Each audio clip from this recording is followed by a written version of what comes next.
So, the PlayStation Plus games for February are due out at some point today. Chances are, by the time this video goes live, they should actually be on the store available to download.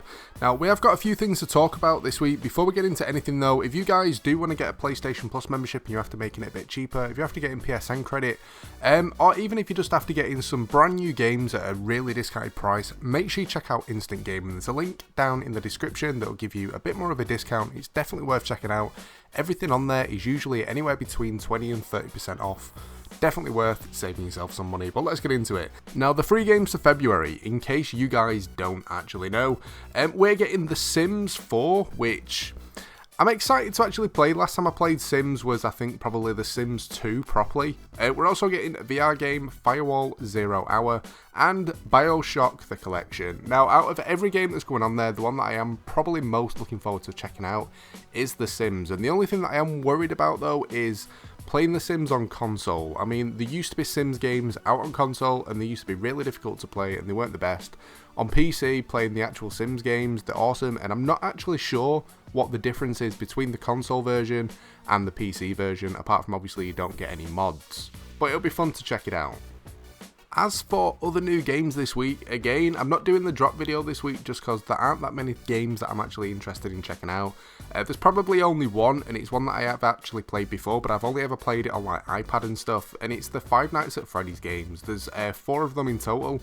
On iPad and stuff, they're not too bad. I've never actually checked it out on PC, never seen it on console. If I'm being honest, I didn't even know it was coming out on console, but it'll be fun to check out, see how it kind of compares, see how the gameplay is.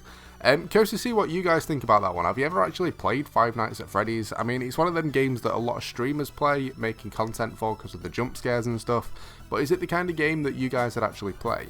Now, before we get on to the rumours, if you guys are looking to find people to play with on PlayStation, whenever PS Plus games go live, if there's any multiplayer games on there, instead of playing them on your own, if you join the Discord, which you'll see a link popping up down below, it's really easy to find people to play with. There's loads of different channels on there, so you can kind of just put your PSN out, see what other people are playing, or just jump in the voice chat and kind of talk to people while you're playing.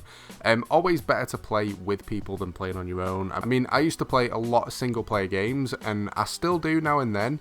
It's just these days I get so bored of playing on my own that even if I am playing just a single player game, I'll usually just sit in a party with mates and kind of talk about the game, play with other people that are playing the same thing, just for help and advice, that sort of stuff. So make sure you check that out.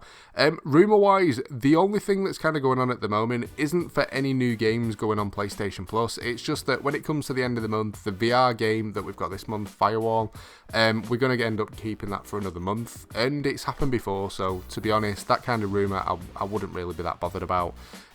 Usually whenever we get a bonus title, they'll put it on and then it'll be on for another month or so, and then it'll get taken off and replaced. Either that or you just don't really hear anything else about it. It's the start of the month though, so there isn't really that much to talk about regarding other rumours and stuff. So to finish up with my predictions. Now, the first one that I'm going to go for is, I'm going to be quite generic on it. I'm just going to say Assassin's Creed. We haven't had an Assassin's Creed game on PlayStation Plus in quite a while now, and obviously there's quite a few new games to kind of choose from.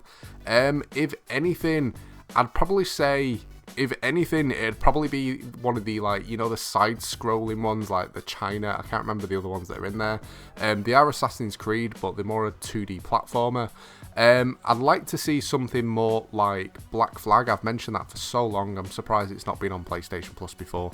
It was an awesome title, but I'm not too sure. If any of the Assassin's Creed games did go PlayStation Plus, which do you think it'd be? And finally, we've had a couple of EA games now over the past couple of months.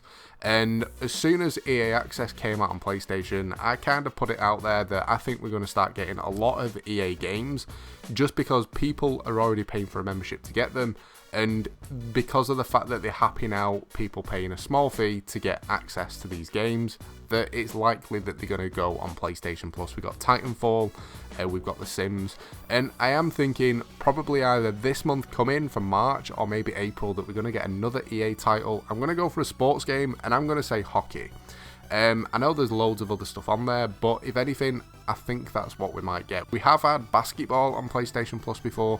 Obviously, they talked about giving us Pro Evo, which obviously isn't EA, but still, But that's the other game that I'm going to go for anyway. Nothing too specific because there's loads of different ones on there. Again though, curious to see what you guys think. When it comes to getting EA games with EA Access being on PlayStation, does it annoy you? You're not bothered?